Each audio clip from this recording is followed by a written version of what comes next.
Baik, selamat siang. Sebelumnya terima kasih sudah menyempatkan waktu untuk kami wawancarai. Di sini izinkan kami memperkenalkan diri. Saya Mutia Hopna Aziza. Dan saya Raheliana Safitri. Jadi di sini kami ingin mewawancarai beberapa pertanyaan, tapi sebelumnya dipersilakan untuk memperkenalkan diri terlebih dahulu. Halo, saya dengan Desi, pemilik dari Sudut Kopi. Baik, untuk masuk ke pertanyaan pertama, yaitu bagaimana perjalanan awal ibu untuk memulai bisnis ini? Eh, untuk Sudut Kopi ini awalnya tuh kayak mimpi lah ya. Sebelumnya karena pengalaman saya kerja di coffee shop, terus saya ngerasa ngelihat banyak peluang untuk buka kedai kopi, tapi yang jaraknya itu nggak jauh dari rumah saya. Sampai akhirnya adalah si Sudut Kopi.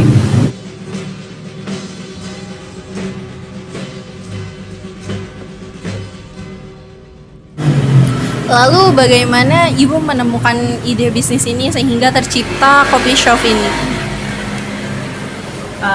Kembali lagi dari pengalaman saya kerja di coffee shop ya.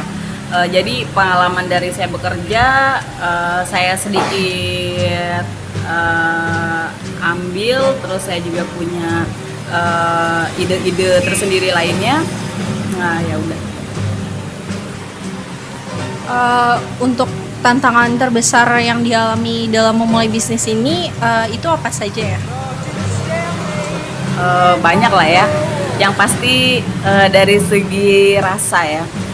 Maksudnya saya tuh diterima nggak ya gitu, karena kebanyakan di lokasi saya itu kebanyakan mereka itu terbiasa dengan minuman instan ya, sedangkan yang saya jual ini saya dari kopi bean asli gitu.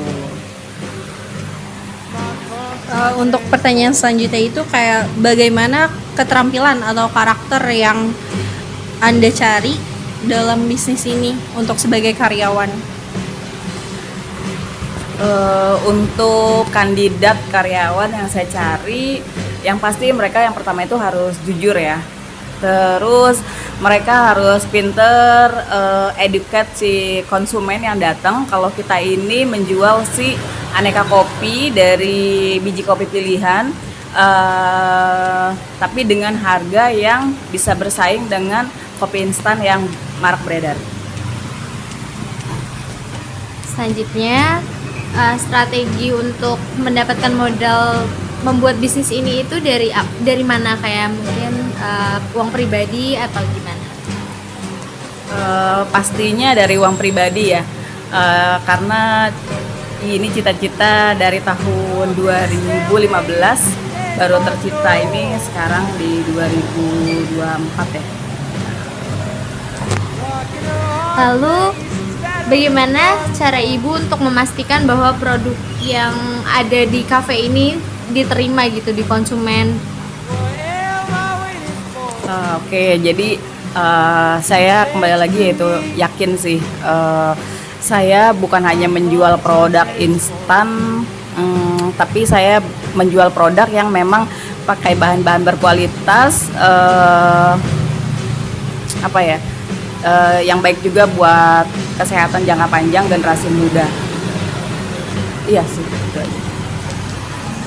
Terus kalau dilihat-lihat warkop dan kafe itu udah banyak banget ya ibu di sekitar, di hampir di seluruh wilayah itu pasti ada. Terus bagaimana cara menghadapi pesaing atau kompetitor? Nggak masalah sih ya. Prinsipnya itu kalau kita nggak mau bersaing ya kita nggak usah berbisnis. Kita nggak bisa jadi pengusaha. Jangan takut. Kita punya produk yang bagus. Ya udah kita kenalin ke konsumen, setiap konsumen yang datang ke sini. Jadi kuncinya adalah jangan takut dan jangan pesimis ya ibu. Iya pasti.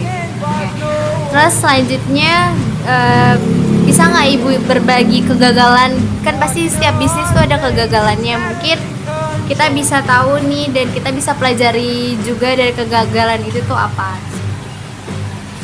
Oke. Untuk kegagalan yang pasti saya lihat dari internal dan eksternal ya.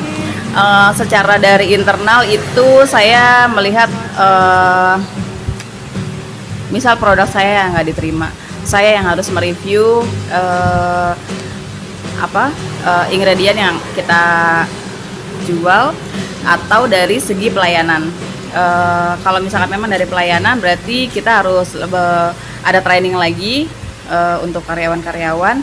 Dan kalau dari eksternal, karena sebelumnya ini saya pernah buka usaha di tempat lain dengan konsep yang sama, cafe kekinian mix dengan warkop, tapi kita ada di dalam satu lokasi,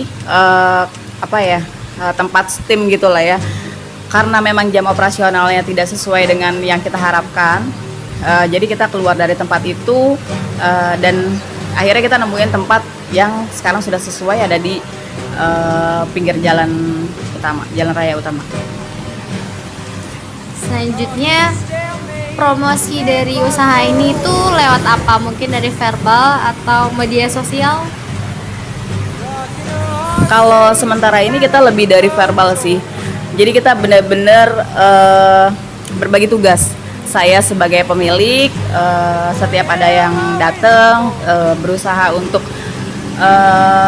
touch mereka lebih dalam, untuk memperkenalkan produk-produk kita. Dan berikutnya kita lempar ke karyawan, bagaimana mereka menservis konsumen yang masuk ini dengan sangat baik gitu. Pertanyaan terakhir, kita mungkin sebagai mahasiswa pasti nantinya kepingin untuk buat bisnis. Itu nasihat dari ibu sendiri yang sekarang udah mempunyai bisnis itu apa?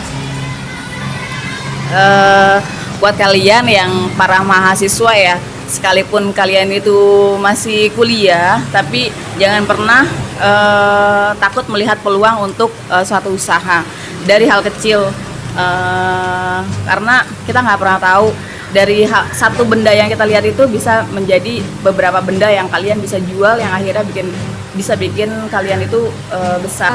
Baik, mungkin cukup pertanyaan yang kalian berikan untuk Ibu sudah cukup menjawab.